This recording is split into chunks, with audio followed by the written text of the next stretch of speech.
दोस्तों सूरज के पास ये है वो पॉइंट धरती से 15 लाख किलोमीटर दूर जहां अब इसरो तूफान मचाने जा रहा है।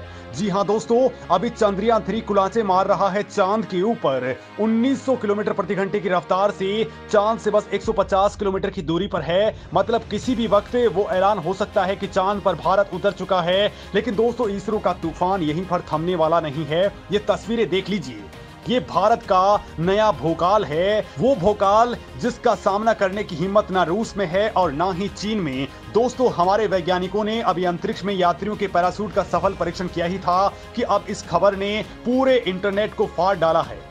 तो दोस्तों आखिर क्या है सूरज पर भारत का ये नया भोकाल जिसके तूफान में रूस और चीन टिक तक नहीं पाएंगे? आखिर क्यों अचानक एक साथ नासा और यूरोपीय स्पेस एजेंसियां आकर के खड़ी हो गई हैं? और बड़ी बात यह है दोस्तों कि आखिर इसरो अचानक से इतना बड़ा तूफान लाने का मादा कहां से ला रहा है? दोस्तों ये बात मैं आपको बताने वाला हूं कि सूरज की आग उगलती गर्मी में हम ये यान क्यों भेज रहे हैं और दोस्तों वहां से ये यान हमारे लिए क्या कुछ करने वाला है। ऐसा क्या करेगा जो गांव से लेकर के शहरों में बैठे हुए भारतीयों की लाइफ को हमेशा के लिए चेंज करके रख देगा। ये बात दोस्तों इस वीडियो के अंदर जानने वाले हैं। लेकिन उससे पहले आपको बता दूं कि इसरो ने आखिर दुनिया को अब क्या दिखाया है जिसको देख करके ही अब नया बवंडर मच चुका है। तो दोस्तों चंद्रयान के बाद सूर्ययान तैयार हो चुका है। तस्वीर देख लीजिए, सूर्ययान यानी कि आदित्य L1 श्री हरिकोटा के सतीश धवन स्पेस सेंटर पहुंच चुका है और दोस्तों अब बहुत जल्द इसके लॉन्चिंग की खबर आ सकती है।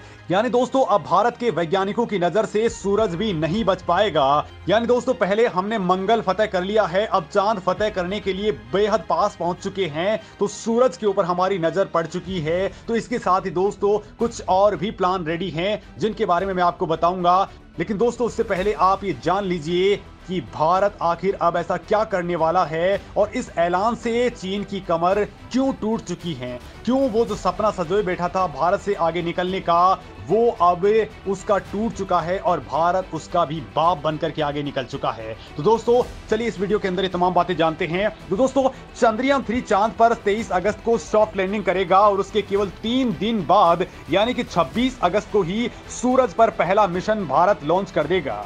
इसे भारत के सबसे भरोसेमंद रॉकेट PSLV C-57 के जरिए लॉन्च किया जाएगा। और दोस्तों ये एक ऐसा मिशन है कि इसमें भारत के साथ जुड़ने के लिए दुनिया की टॉप स्पेस एजेंसियां लगातार इसरो के पास आ रही हैं। नासा के साथ ही यूरोपीय स्पेस एजेंसी यानी ESA इसरो के सूर्य मिशन को ट्रैकिंग सपोर्ट देने के लिए आगे आ चुकी है। तो कई देश आदित्य L1 को ट्रैक करने में मदद करने की भी बात कर रहे हैं। दोस्तों ये एक ऐसा बड़ा मिशन है जो धरती से बहुत दूरी तय करने वाला है, लिहाजा इसके लिए हमें बहुत ज्यादा ट्रैकिंग की जरूरत पड़ेगी। यानी दोस्तों चांद पर हम पहुंचे हैं तो वहां हमारे को 4 लाख की डिस्टेंस ही कवर करनी पड़ी है। यानी यहां पर हमें 15 लाख किलोमीटर की डिस्टेंस कवर करनी है, लिहाजा यहां पर ट्रैकिंग सपोर्ट बहुत ज्यादा जरूरी होता है। दोस्तों आदित्य L1 को सोलर अर्थ सिस्टम के लैग्रेंजियन पॉइंट 1 यानी कि L1 के पास में तैनात किया जाएगा जो धरती से 15 लाख किलोमीटर दूर है, जिसे हैलो ऑर्बिट भी कहा जाता है। इस ऑर्बिट से भारत का यान बिना किसी परेशानी के सूरज को लगातार देखता रहेगा। दोस्तों अब आप भी सोच रहे होंगे कि भारत इतनी दूरी अपने यान से कैसे तय करेगा। तो दोस्तों चंद्रयान 3 की तरह ही आदित्य L1 को भी शुरुआत में पृथ्वी की निचली कक्षा में छोड़ा जाएगा। बड़ी बात यह है कि इसे चंद्रयान 3 के रॉकेट से भी हल्के रॉकेट यानी कि PSLV C-57 के जरिए छोड़ा जाएगा और फिर ये धीरे धीरे इसकी कक्षा में बड़ा आकार बनाते हुए अंडाकार आकार बनाते हुए सूरज की ओर भेजा जाएगा। जैसे ही दोस्तों अंतरिक्ष यान L1 की ओर बढ़ेगा तो ये पृथ्वी के गुरुत्वाकर्षण क्षेत्र से बाहर निकल जाएगा और इसके बाद में अंतरिक्ष यान का दूसरा चरण शुरू हो जाएगा और फिर ये सूरज के बेहद नजदीक प्रभामंडल कक्षा में स्थापित हो जाएगा। दोस्तों इस सफर में आदित्य L1 को पूरे 4 महीने का वक्त लगेगा। मतलब कि सूरज के सबसे नजदीक पॉइंट पर पहुंचने के लिए इसे 4 महीने लग जाएंगे। दोस्तों लैग्रेंजियन पॉइंट असल में सूरज का पार्किंग स्टेशन है जहां पर दोस्तों पहले से ही कई सारे उपग्रह तैनात किए गए हैं। नासा की सोलर एंड हेलियोस्फेरिक ऑब्जर्वेटरी भी इसी L1 पॉइंट पर है और अब भारत की ये ऑब्जर्वेटरी वहां पर भारत को बड़ा संकेत देने वाली है। दोस्तों इसके जरिए हम 24 घंटे सूरज के ऊपर नजर रख पाएंगे क्योंकि दोस्तों सूरज की किरणें हमारे धरती तक पहुंचने में 8 मिनट का वक्त लेती हैं और दोस्तों अब तक हम अलग अलग स्थानों से केवल 12-12 घंटे ही सूरज पर नजर रख पाते हैं। अब दोस्तों आदित्य L1 को ऐसी जगह पर स्थापित किया जा रहा है जहां से सूरज पर 24 घंटे स्टडी की जा सकेगी।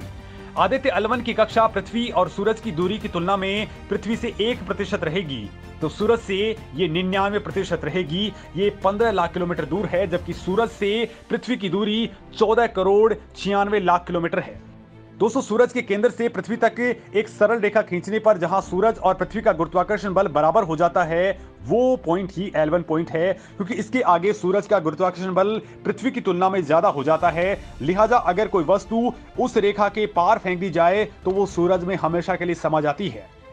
लेकिन दोस्तों, इस लैग्रेंज पॉइंट पर सूरज और पृथ्वी की ग्रेविटी बिल्कुल इक्वल रहती है, लिहाजा ये यहां पर चक्कर लगाते रहते हैं।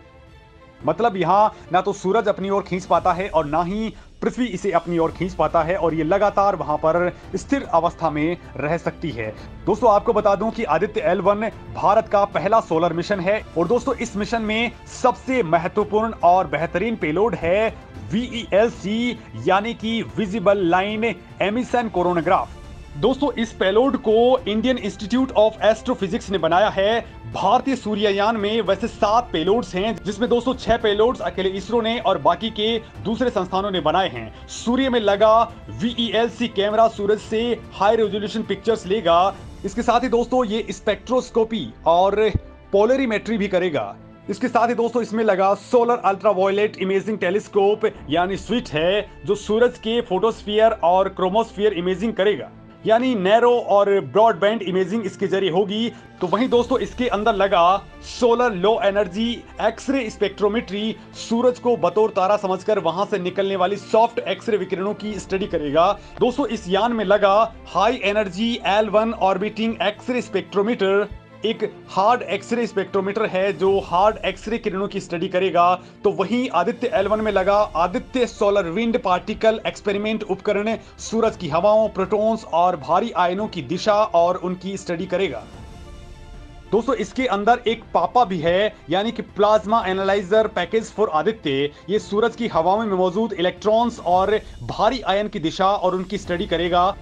साथ ही दोस्तों इसमें एक और बड़ा बेहतरीन इक्विपमेंट लगा है, जिसका नाम है advance triaxial high resolution digital magnetometer.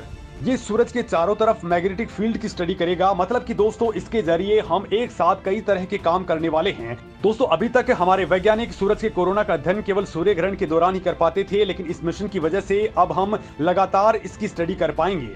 और दोस्तों, इससे समय रहते भारत के वैज्ञानिक सूरज के कोरोना के तूफानों से बच सकेंगे, साथ ही भूचुंबकीय तूफानों से हमारे उपग्रहों और बाकी यानों को बचाया जा सकेगा।